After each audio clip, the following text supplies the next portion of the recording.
안녕하세요. 오늘은 사회 초년생분들이 회사를 다니면서 깔면 좋은 어플들을 한번 준비해봤습니다. 물론 도움이 될 수도 있고 안 될 수도 있는데 한번 깔아서 사용해보시면서 좋고 나쁨을 실제로 한번 느껴보시면 좋을 것 같아요. 어쨌든 아예 모르시는 분들 위해서 만든 영상이니까 한 번쯤은 사용해보시면 좋을 것 같습니다. 우선 첫 번째로는 클로바 노트인데요. 이 음성을 인식해서 분석하고 자동으로 메모를 해주는 어플이에요. 미팅하실 때 사용하면 좋을 것 같고, 단순하게 음성만 인식하는 게 아니라 말하는 사람이 누군지 구분을 해주기 때문에 초반에 약간 내가 얼탈 것 같다 라고 하면 어플 키고 녹음하시면 됩니다. 그리고 두 번째는 뱅크샐러드인데요. 나의 은행별 계좌 그리고 주식 계좌, 뭐 예를 들어 주식 계좌 안에서도 예치금이 얼마인지, 실제 투자한 다음 현재 기준으로 금액이 얼마인지, 그리고 예금, 적금, 그리고 나의 신용 등급, 자산 총액, 신용카드 결제 예정 금액, 마지막으로 이제 파킹 통장의 내용까지 다 알 수 있다는 게 이 뱅크샐러드의 장점이에요. 그러니까 분산되어 있는 통장들의 어떤 자산들을 다 한눈에 보기가 어렵잖아요. 근데 뱅크샐러드를 통해서 이것들을 한눈에 볼 수 있게 된다는 게 가장 큰 장점인 것 같아요. 추가적으로 뭐 가계부까지 분석해서 작성을 해주고요, 자동으로. 그다음에 예금, 적금, 만기일까지 알려주기 때문에 도움이 많이 되고 유익한 어플이라고 생각을 합니다. 세 번째는 블라인드입니다. 이거는 뭐 직장 다니시는 분들은 엄청 많이 아실 텐데, 직장인들의 커뮤니티라고 봐주시면 되고요. 각 직종별로 아주 디테일한 내용까지 서로 의견을 나누면서 많은 내용들이 담겨 있기 때문에 동종업계에 대한 정보를 빠르게 파악할 수 있어요. 그리고 요즘에 블라인드를 통해서 소개팅까지 많이 하시더라고요. 직장인들끼리 서로 소개팅을 좀 매칭을 시켜주는 그 기능까지 하게 되는 건데, 공감대가 좀 형성될 수 있는 직장인들끼리 점심시간에 막 소개팅도 한다고 들었어요. 근데 저는 뭐 실제로 해본 적이 없어가지고 잘 모르겠어요. 그리고 다음 어플은 리멤버입니다. 이것도 뭐 직장인분들은 다 아시는 어플인데, 예전에는 명함 같은 경우에는 뭐 이미지 파일로 주고받고 하는 경우가 많았는데, 최근에는 이 리멤버 어플을 통해서 나의 정보를 등록하고 그 정보를 보내주는 식으로 명함을 등록하곤 합니다. 그 다음에는 자플래닛인데요. 이거는 사실 취직을 하지 않은 분들도 다 아시는 어플이겠지만, 어떠한 특정 기업에 대한 리뷰를 한눈에 볼 수 있고, 어떠한 기업에 관심이 있을 때 그 기업에 대한 내용을 근로자 입장에서 알 수 있어요. 그래서 사실 좀 근로자 입장이다 보니까 회사 입장은 거의 없어요. 그래서 어느 정도 필터링해서 보실 필요는 있어요. 다음은 은행 어플입니다. 주택 청약이나 뭐 적금 이런 것들을 관리하게 되겠죠. 아니면 저축 내용이라던가 이런 것들을 관리하게 되는데,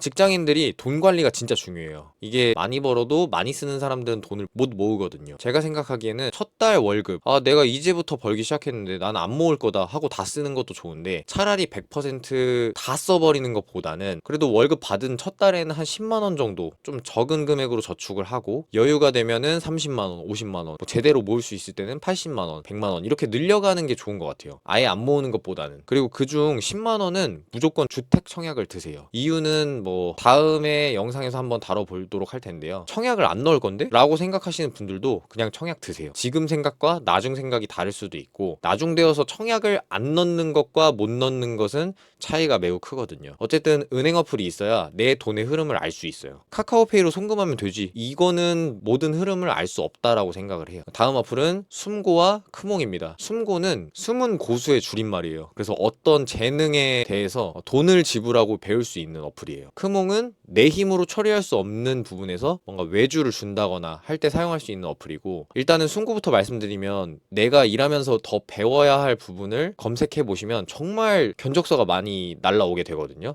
그 중에서 본인한테 맞는 견적서를 좀 내용을 확인해 보시고, 그다음에 요즘에는 뭐 무료 1회 수강 같은 부분들도 많으니까 활용을 해 보시면 좋을 것 같습니다. 그리고 크몬 같은 경우에는 대표적으로는 디자인 작업이랑 영상 촬영 이쪽에서 많이 좀 니즈가 있고, 그 외에도 정말 다양한 분야에서 도움을 받으실 수 있을 거예요. 혼자 끙끙 앓아도 못하는 건 못하는 거예요. 차라리 한번 크몽에 맡기시고 그걸 옆에서 보시면서 배우는 게 훨씬 빠르고 정확하고 효율적일 겁니다. 네, 다음 어플은 원티드 등과 같은 구인구직 사이트예요. 그래서 어떤 이직 제안 받기라는 기능이 있는데, 여러분들이 어느 정도 기간 동안 직장에서 몸담았다면 이 원티드 같은 어플들을 통해서 이직 제안을 한번 받아보시는 걸 추천드려요. 물론 이직을 해라 라고 말씀드리는 건 아니에요. 그게 아니라 내가 이 정도 연봉을 받고 싶다 라고 설정을 해놨을 때 몇 개의 제안이 얼만큼 들어오는지를 확인하면서 여러분들의 능력을 자기 객관화할 수 있는 기회가 될 거예요. 네, 다음 어플은 호갱노노예요. 본가에서 출퇴근하시는 경우에는 해당 사항은 없는데, 요즘에 자취하시는 분들 많잖아요. 자취하시는 분들이 이쪽 지역의 시세는 이렇구나라고 정확하게 객관적으로 알 수 있는 어플이라고 보시면 될 것 같아요. 같아요. 네, 다음으로는 챗 GPT입니다. 이거는 챗 GPT라는 말로 설명이 다 되기 때문에 스킵하도록 하겠습니다.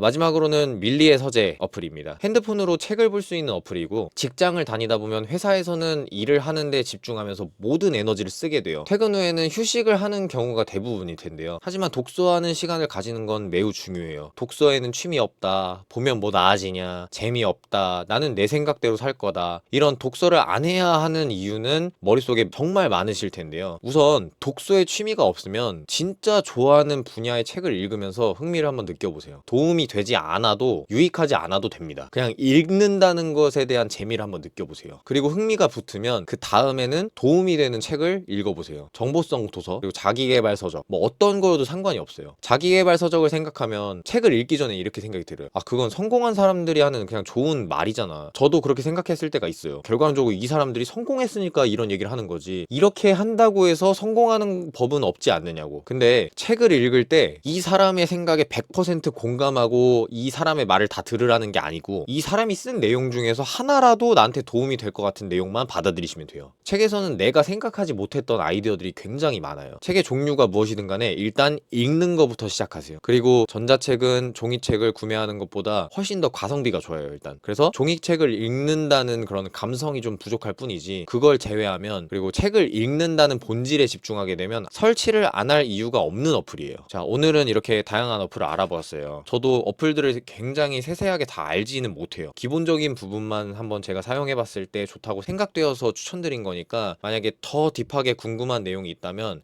댓글 한번 남겨주시면 좋을 것 같고요. 그럼 제가 그 내용에 대해서 더 자세하게 알아보고 대댓글 달아드리도록 하겠습니다. 오늘 영상 시청해주셔서 감사합니다.